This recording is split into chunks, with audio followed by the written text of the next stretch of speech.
Hi, I'm Dr. Farah Kamangar, and welcome to the Future of Dermatology podcast. We're here to talk about the real science behind skin, the medical breakthroughs, the cosmetic innovations, and everything in between. I was asked to discuss disease fundamentals and pathophysiology. We got a little taste of that in the last lecture.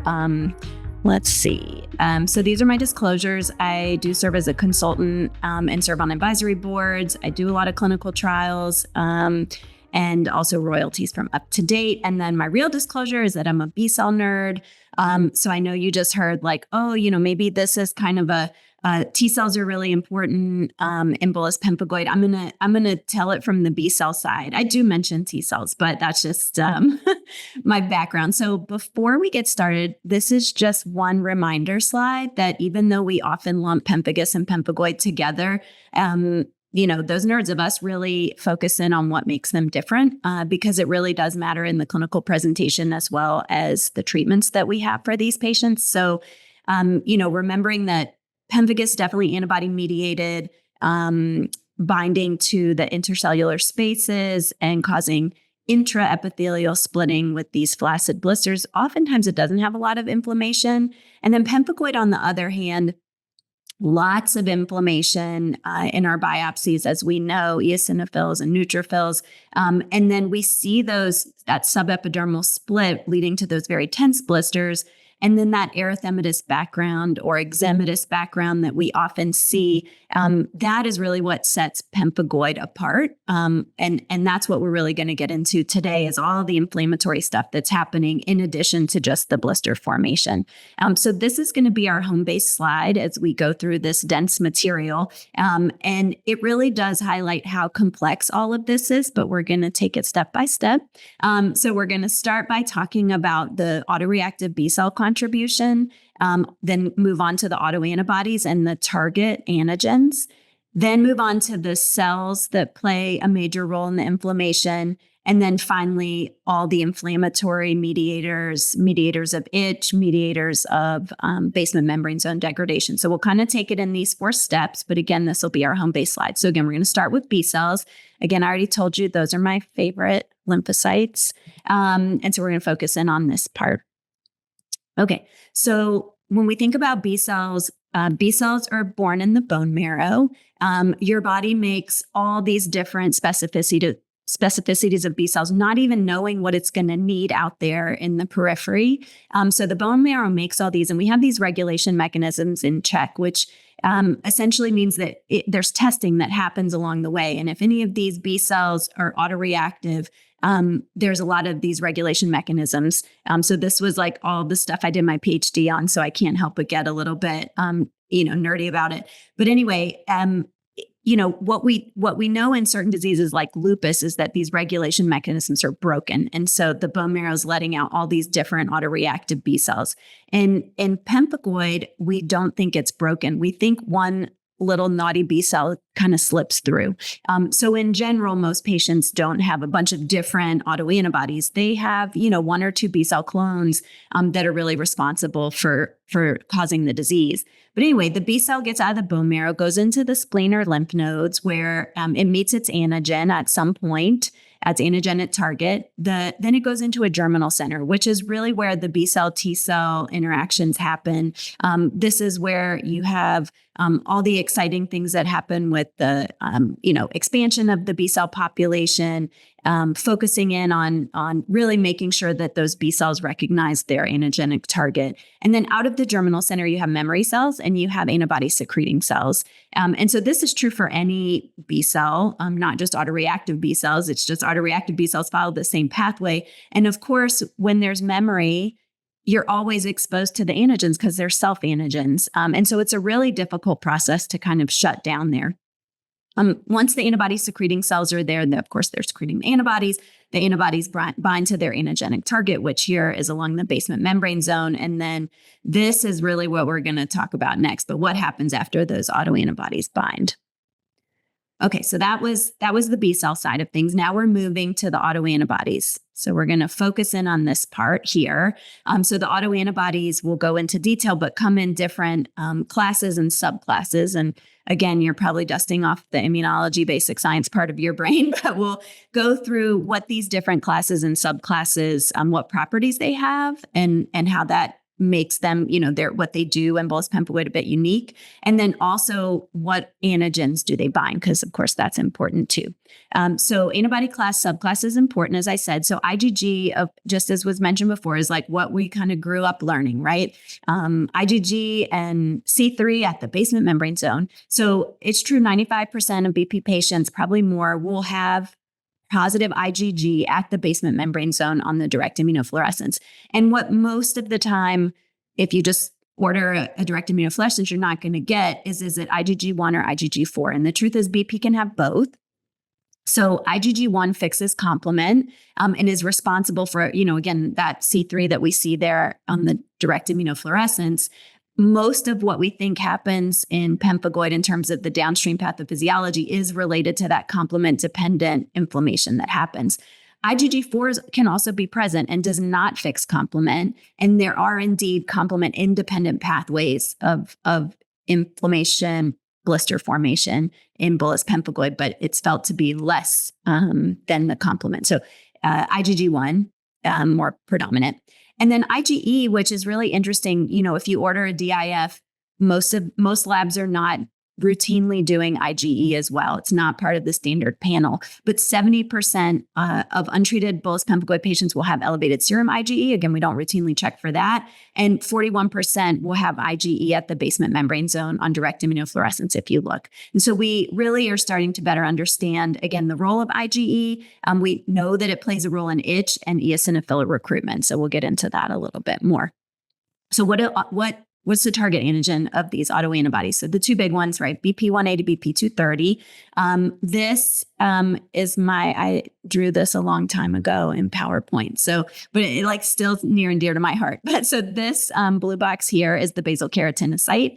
And then here is the hemidesmosome. And so BP230 is up here in the inner plaque. So it's actually intercellular protein, which is interesting. BP180 is in orange here, and you can see it's a transmembrane protein. It's a collagen. So type 17 collagen is the other name. And this is the main antigenic target. So a lot of times BP180 comes first, and then BP230, you see, we don't understand totally if that's after some of the degradation happens, that then BP230 is exposed, and then we have an immune response target of BP230. But so certainly BP180, BP230, I would argue BP180 is the immunodominant protein. And then even specific within BP180. So again, I told you it's a transmembrane protein. So here's the cell membrane, here's the intercellular part, here's extracellular. It is a collagen, as I said, a series of 15 collagen regions shown here in yellow.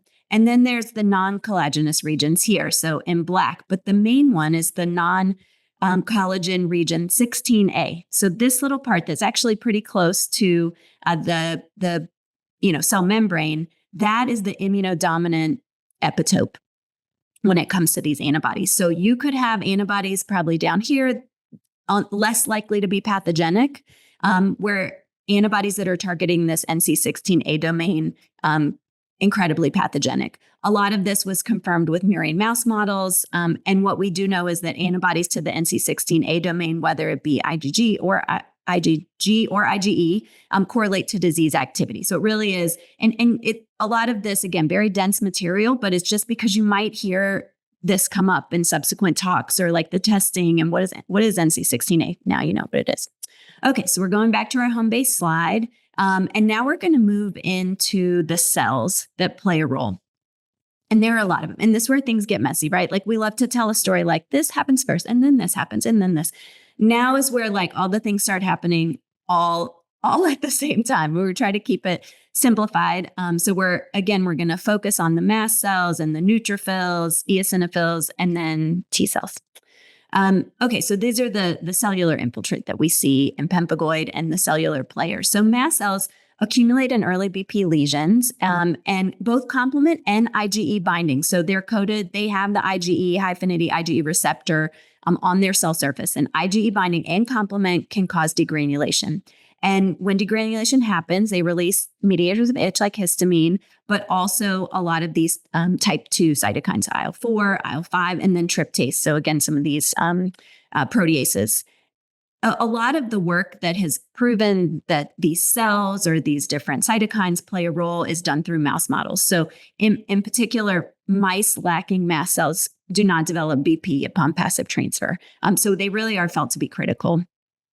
Neutrophils are next. We focused on neutrophils a lot, present in BP lesions, obviously, and really are some of the key, they release some of the key mediators of degradation of the basement membrane zone, so neutrophil elastase and granzyme B.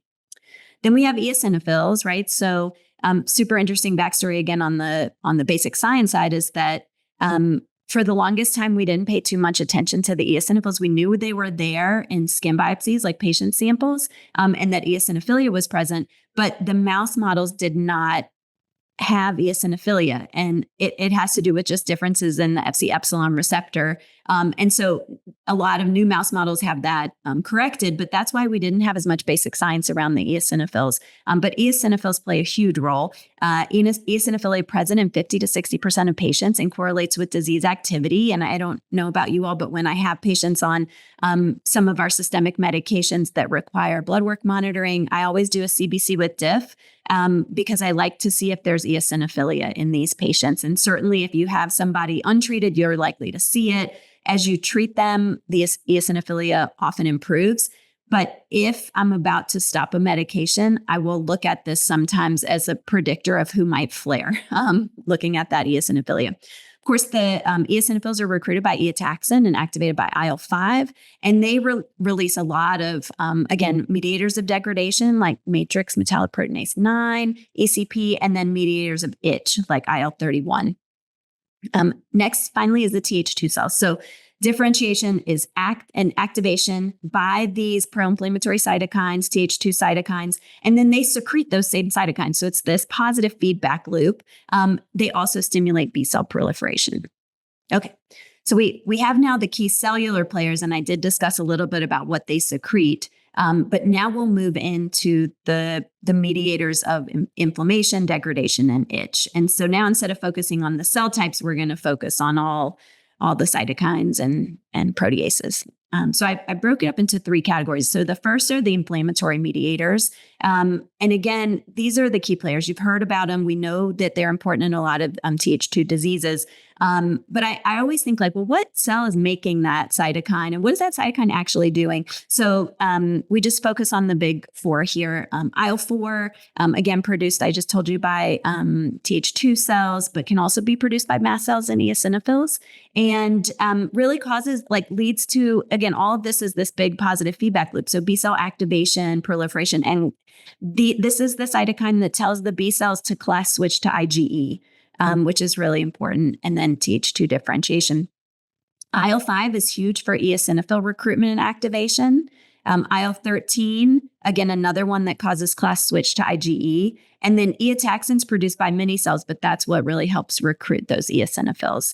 So you can kind of see that here. This is that positive feedback loop with a lot of those cytokines. The eosinophils and Th2 cells are just, ramping everything up.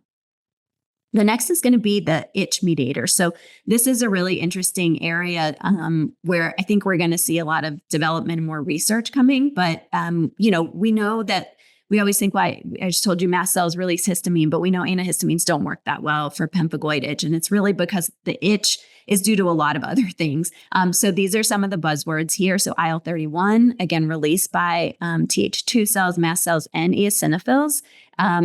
And here we're on this part of the pathway here, substance P, TSLP, all of these trigger the nerve to send that signal of pruritus. And then finally, the mediators of degradation, right? So at the end of the day, you do have destruction and breakdown of that basement membrane zone that leads to the blister. And so the neutrophils will release neutrophil elastase. So they make it like a little Pac-Man here, and granzyme B, and then eosinophils release matrix metalloproteinase 9, and then ACP, which is eosinophil cationic protein, which again, we don't think of this at all really in terms of when we're speaking to patients or anything, but these are the 4 big mediators of degradation. And so you can see here, they have the basement membrane zone breaking down. We talk about a lot of these patients that have non-bullous pemphigoid. We do wonder, like, what's happening with this basic science here? And do they not have as much, as many of these mediators of degradation being released? So when we go back to our home base slide, again, it's overwhelming, but now you can kind of see, again, if we start at the beginning, the B cells releasing the antibodies that bind to the basement membrane. Again, here's the complement fixing. The complement recruits the mast cells, neutrophils, eosinophils, and then as they start to release their chemokines and cytokines and mediators of degradation is when you start to get that breakdown and blister formation and itch. So a lot going on here, but I think what is, it all does explain what we see clinically. So when we think about the pruritus that, as we heard, is nearly universal, even in patients that don't have blisters, we think about that erythematous base or eczematous background in a lot of these patients. It's coming from all of what we just discussed. And the really exciting thing is that many of these are targets for new therapy. As we already heard, this is a very difficult patient population to perform clinical trials in because they have a lot of comorbidities. They're on a lot of medications and they're suffering. But I think the complexity of the pathophysiology actually really does allow for many different targets for new medications. Hopefully we'll see some of these emerge. And so I do think that is the silver lining. As someone who looks at DIFs a lot, runs the DIF lab, I see DIF patterns in the world. And so this is one of my favorites. But with that, I'll conclude and thank everybody for their attention. Thanks for joining us today on the Future of Dermatology podcast. If you enjoyed learning about the science behind skin, make sure to subscribe and we'll see you next time. As a reminder, this podcast is for educational purposes only, not for medical advice. Always consult your healthcare provider.